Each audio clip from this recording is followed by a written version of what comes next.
Terry's Gardening and Prepping. My name is Teresa. I'd like to welcome you out to the shed of many names because today we're going to be busy. We got a big giant meatloaf to do. My family family members who I cook for, they want me to cook a big meatloaf so they can eat on it for several days and just enjoy themselves and meatloaf themselves out. I said challenge accepted. And I figured I'd bring y'all along to make the meatloaf. Now here's the funny part. One of the family members does not like vegetables. Well, guess what? She's not going to know that the meatloaf has a whole lot of vegetables in it. So, let's get busy. Now, of course, I'll have like a single batch recipe in the description box below, because this is going to be a massive meatloaf. If you go to like Sunday dinners at church or something, this would be a great recipe to make and take with you. This will be great for feeding large families and or just people who love to eat. And well, guess what? We love to eat. So I'm going to pause this camera, get it set up, and we're going to start making a meatloaf. Sorry, had to wait for the helicopter to finally go over. And we're going to be battling with the sun, but that's okay. I'm not going to complain because I haven't seen the big yellow ball in the sky in a long time, and I'm happy to see it. Now, over here, I know people are going to gasp, but we buy in bulk because it's the best way to shop. I have almost 10 pounds of 8119 hamburger. Wonderful ground hamburger. Not much fat at all in it at all, which makes it good. But it also, you got to add stuff to it to make it juicy. I'm going to start out with two 15-ounce cans of diced and crushed tomatoes. Because, I'm sorry, I love tomatoes in my meatloaf. I'm a big vegetable fan in my meatloaf.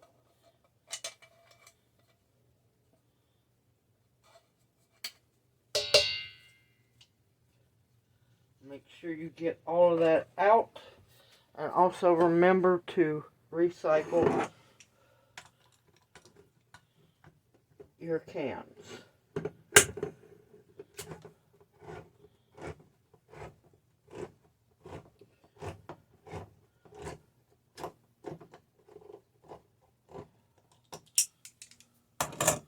Now, if you don't like big chunky vegetables, this will give you an idea of how to get vegetables in your meatloaf. Or if you have one of those people in your life that's been allowed to not like vegetables. Now, here you go. This is going to be a quick, easy way to trick those folks. Because just tell them it's herbs and seasonings in the meatloaf. They won't know any different. Now, I'm going to use some dehydrated shiitake mushrooms, because during the baking, they will soak up a bunch of the juice, and plus, just taste wonderful. And these are already, I crumbled them up some before I jarred them up. And that's going to be wonderful in that meatloaf.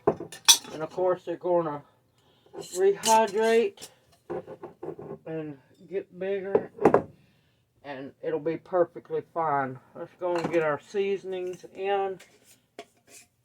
Some of our seasonings in. I'm going to use, this is a teaspoon measure. I'm going to use a teaspoon of white pepper.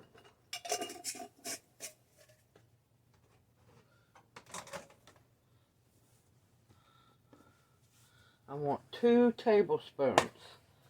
And yes, 2 tablespoons. Let me move this board over because I'm not going to need it for just a little while.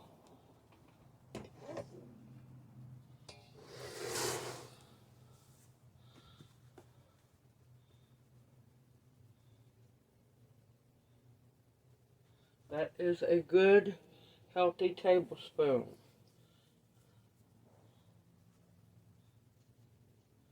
There is another good, healthy tablespoon. Always love to put parsley in my food because it helps aiding in digestion. I love oregano, and this is fresh dried oregano, homegrown. I just recycle containers. There's a heaping tablespoon. I want 2 heaping tablespoons. Now, of course, you use whatever seasonings you like. You could also use pre-packaged seasonings as well if that's what you want to do.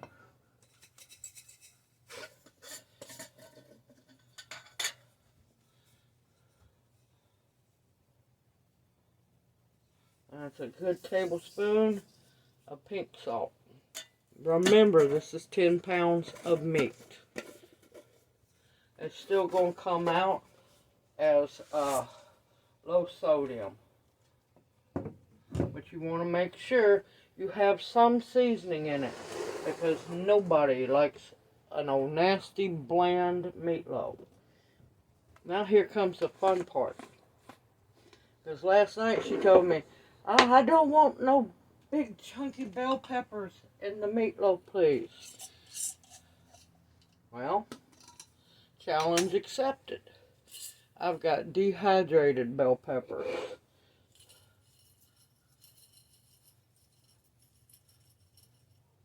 And a 1/4 cup.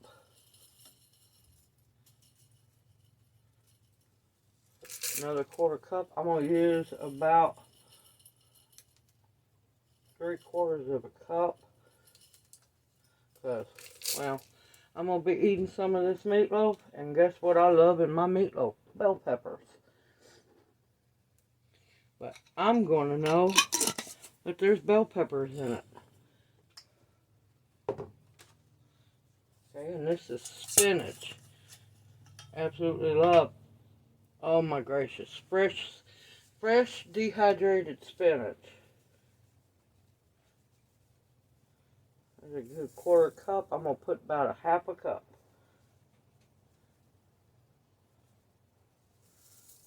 And that'll equal, might be just a hair over 1/2 cup, but guess what? It ain't going to matter. Because you're going to eat healthy one way or another. And another good thing about the powder, it'll also help as a binder. Now this next one, you don't want to push it too much because they will pick up on it, because sometimes collards can be bitter. So I'm going to use just a hair over 1/4 cup. It'll still have the nutrient value in it. They just won't know. And like I said, all of this is optional. But it's one way to show people, yes, you can get vegetables in food when you have vegetable haters. As a child, I wasn't allowed to be a vegetable hater. Now, another good thing, this is some of my dehydrated riced cauliflower. It works well as a binder as also. And I want a good, healthy 1/4 cup in there.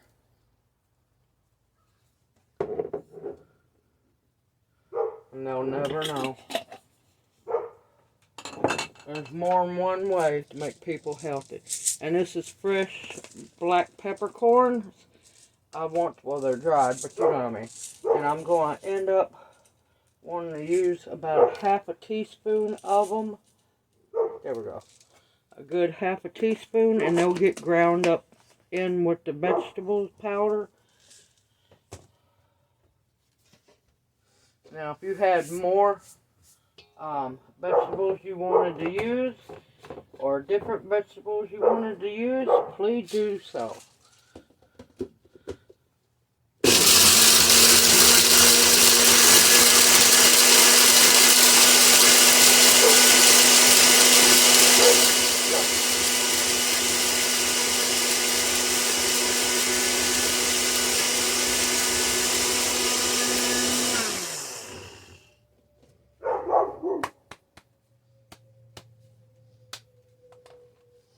want to check, make sure those peppercorns got ground up.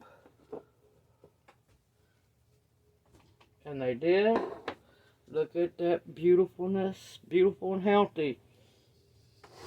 Yes, you can make healthy meatloaf, folks.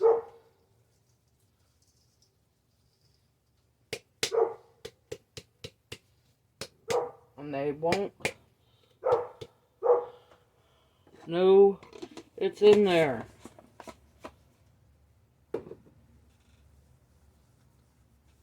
Okay, now I want 2 good tablespoons. And yes, I'm using a fork. You can still look and tell. That's a good heaping tablespoon. I want 2 of them. I want some of that juice in there.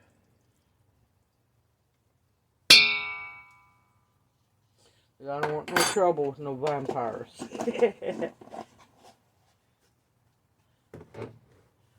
Here in a bit we're going to get to mixing.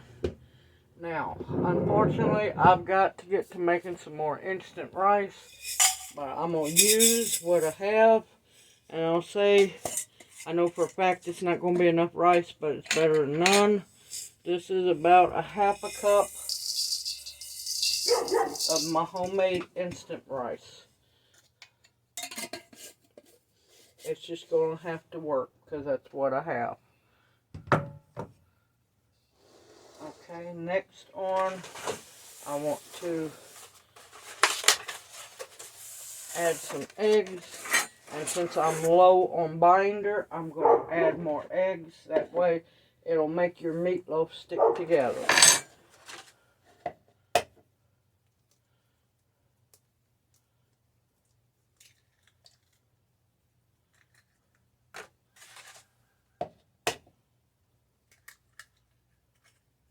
And these are extra large eggs.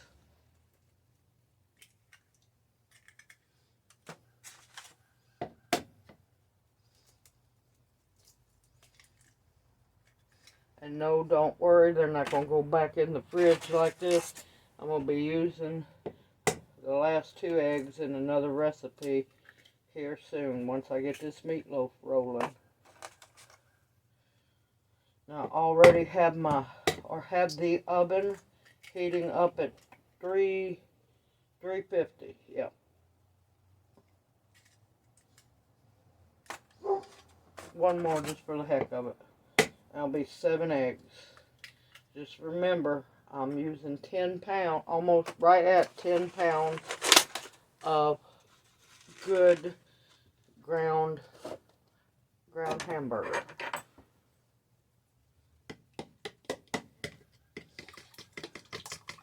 And I like to beat my eggs until they're fully combined before I add them to the meatloaf. That way you don't get great big pockets of egg in your meatloaf recipe. And let me tell you, that is smelling amazing.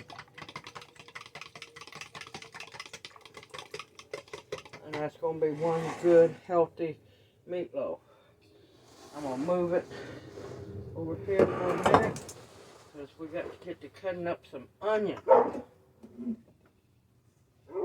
Now, if you don't like onion chunks, you can use onion powder, or you can powder up minced dehydrated onion as well.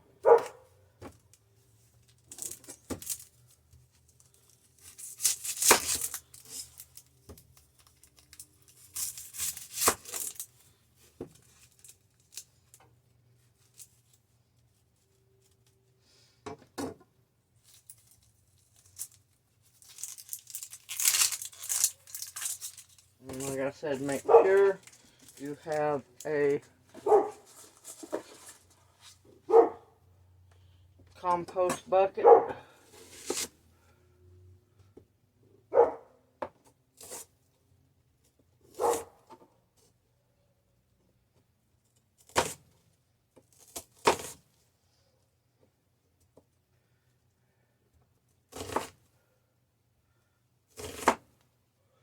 Be doing small dice. Now, if it was my meatloaf, oh no, it's going to be chunky vegetables in my meatloaf.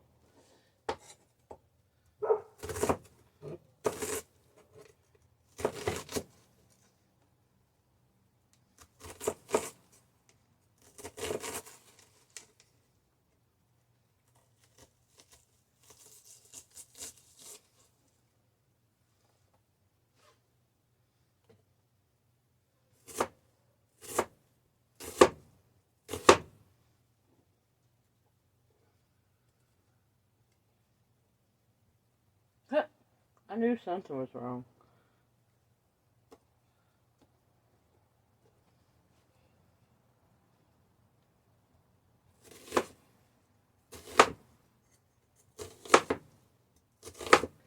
That first half wasn't bad. This second half, oh Lord.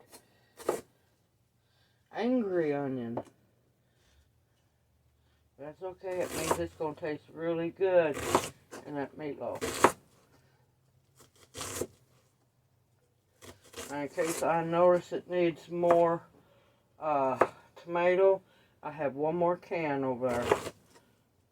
Because you don't want your meatloaf being real dry. Because if it's real dry, but you don't want it over moist either. If it's very dry, it's going to end up baking dry. Now, another way I like to do meatloaf, but I don't have enough to do it this time, is, yes, I'm bad. I like to bacon wrap my meatloaf also. But there'll have to be a different meatloaf.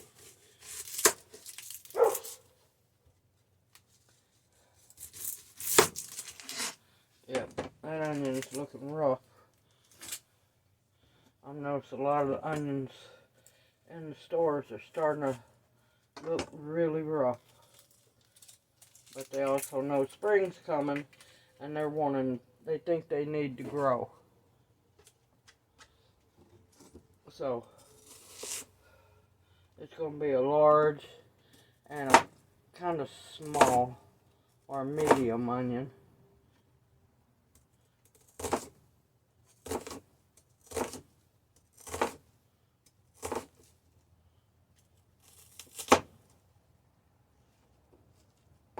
Well, this one's got a mind of its own.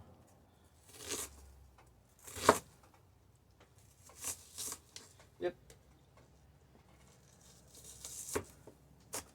That's okay.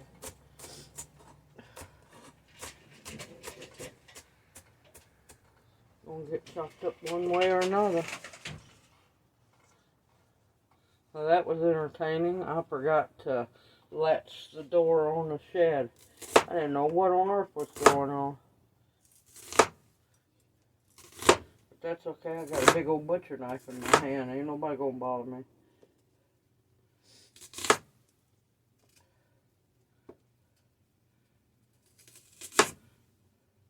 And I'll say, if you can't make a meatloaf this big, to me, the best amount of hamburger to make a good size meatloaf is right at 2 pounds of good hamburger. You don't want to use any cheap stuff, because all your meatloaf's going to be is a big pool of grease.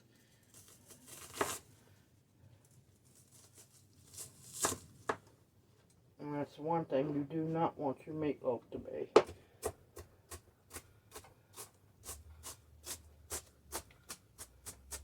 And these little onions just got a mind of their own today.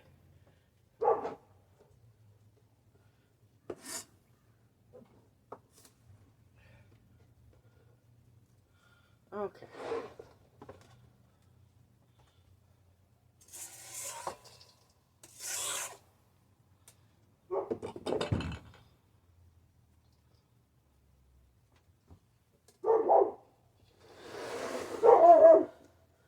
And now is when the fun begins.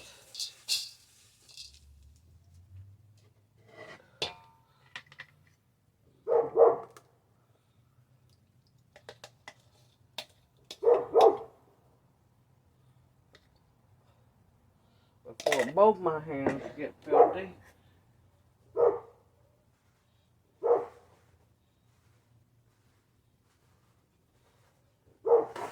Make sure I have some paper towel put to the side so I'll be able to wipe my hands.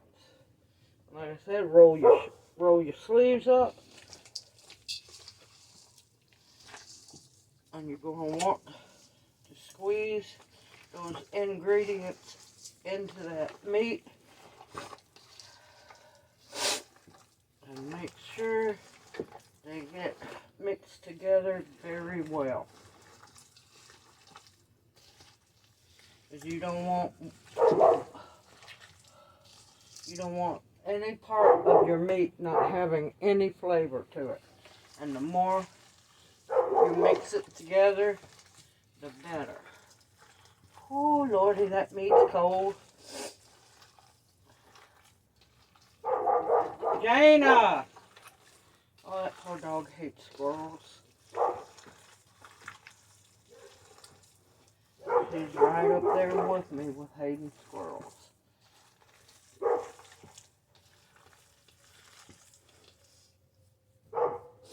Sad thing is, I used to absolutely love squirrels until I moved into our house. And let me tell you, those squirrels are trifling. They have no shame in tearing stuff up. They will chew through anything. I think they aspire to tear up bird feeders, hummingbird feeders. It don't matter. Dig your bulbs up. Dig your seeds up. Oh my gracious, and let me tell you, dig your pecans if you're trying to do like me. Thankfully, they haven't. Let's see, hold on. Knock on wood. They have not attacked my pecan seeds or my pecans that I have planted to grow into pecan trees. I think I scared the daylights out of them enough last year that they know to leave them alone. Or at least, I hope and pray they know to leave them alone. But you're going to keep mixing. And you see how beautiful and flavorful this meatloaf's going to be. I haven't decided how I'm going to top it or if I'm going to top it at all. Because, no, I do not use nasty sweet ketchup on top of my meatloaf. I just do not like it. If I do a sauce, it'll be a homemade tomato sauce and some cheese. I'm not sure yet, but I let my meatloaf bake for quite a while before I put any sauce on it. I put the sauce towards the end to make sure everything gets cooked good. There's nothing worse than cutting into a big old meatloaf you think's done and it's still raw as can be. And for anybody that's never made a meatloaf, get prepared. It's going to take an hour and a half, 2 hours for a meatloaf to cook. It's not a quick process, especially if it's wonderful and homemade. Thankfully, it's not too juicy. It's just juicy enough so that egg and those powdered vegetables is going to do very well. You want to keep looking, make sure you don't have no plain hamburger. Everything's mixed in. I'm hoping not to get frostbite from this hamburger.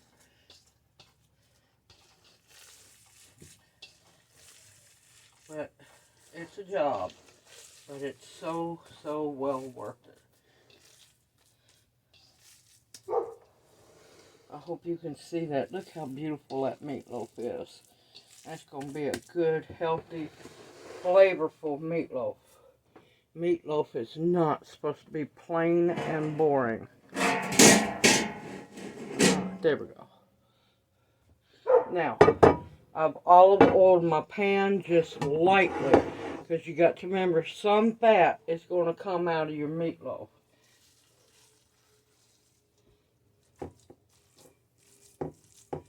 Oh, all them beautiful vegetables and all the unseen beautiful vegetables. Now, I used instant rice as a binder. I prefer it, but if you wanted to, you can crush up crackers. You can use dried breadcrumbs. There's many things that you can use as a binder in your meatloaf.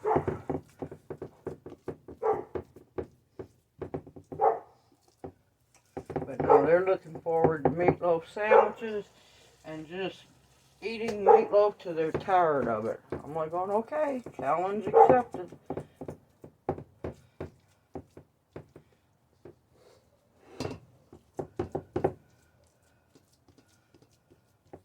Now, I do have another pan. And I know not all of this is going to fit in this one, because you need to leave room on the sides, because yes, there will be some grease coming out of the meat, but it don't look like it's going to be a whole lot, because it sure don't look real fattening. It was a pretty grind.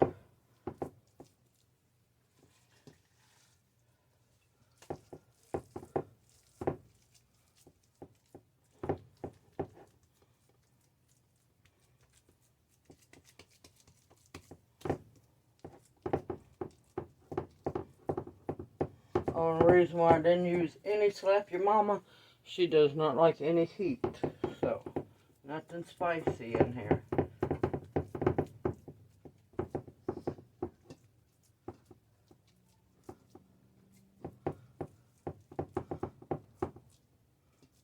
And you need to shape and pack that meatloaf. That way it will hold its shape. And it gives, if you flatten the top some, it gives a good spot for your, if you use any sauce to lie on. And some of it will go down the sides, which is fine. You just don't want to lose a whole bunch of your sauce, because all your sauce will be down in the bottom of the pan with some of the fat, and the top of your meatloaf will be all naked.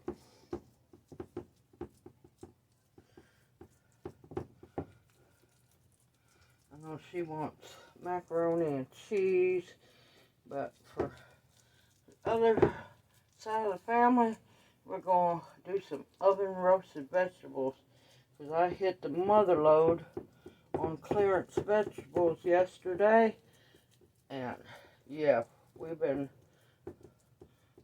wanting some oven roasted vegetables.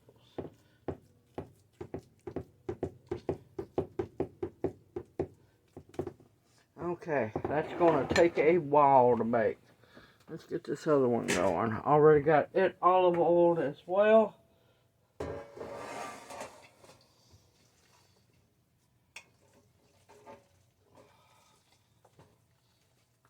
Egg is mixed in real well. You don't even see it.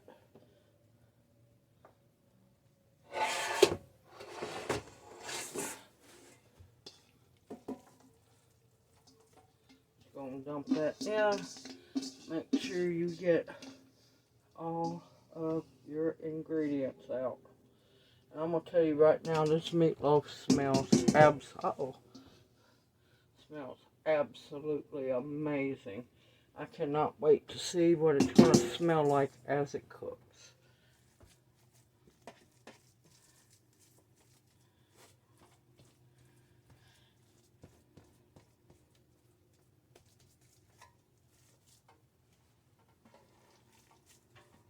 Like I said, you want to make sure so that your meatloaf don't crack and fall apart, that you pack it together real well.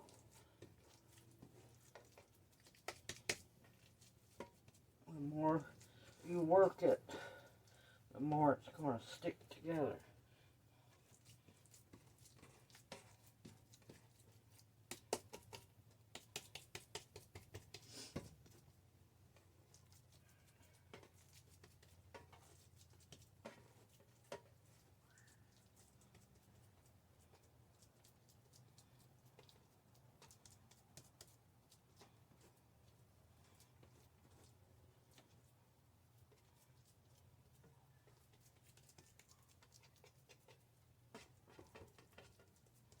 I'm going to talk to them, see if they want, if they want their meatloaf topped or not. And if not, I'll be fine with that either. I'll be fine with that as well. I just don't like when meatloaf has a whole bunch of old nasty, over sweet ketchup on it. Yuck. But, simple, easy. Now, like I said, the oven is already preheated at 350. If they decide they want topping on it, I will bring you back when I put the topping on it. And I'm looking forward to these babies being done, because they smell wonderful now. I cannot wait to see how wonderful they're going to taste when they come out and are ready to eat. Alright, I will bring you back either when I'm putting a sauce on the top or pulling them out of the oven when they're done. I'll see you back here in just a little while. Okay, the meatloaves are completely cooked and just look wonderful. We've decided not to put a sauce on top of them, and if somebody wants sauce, they can put it on them. Simple, easy, homemade. Anybody can make meatloaf. Now in the description box below, I'll have a smaller amount meatloaf recipe, so you don't have to cook as big of a batch as I did. Hope you enjoyed this video, and it encourages you as well to make your own homemade meatloaf. Everyone, take care. I look forward to seeing you in my next video, and may you each be blessed. See you soon.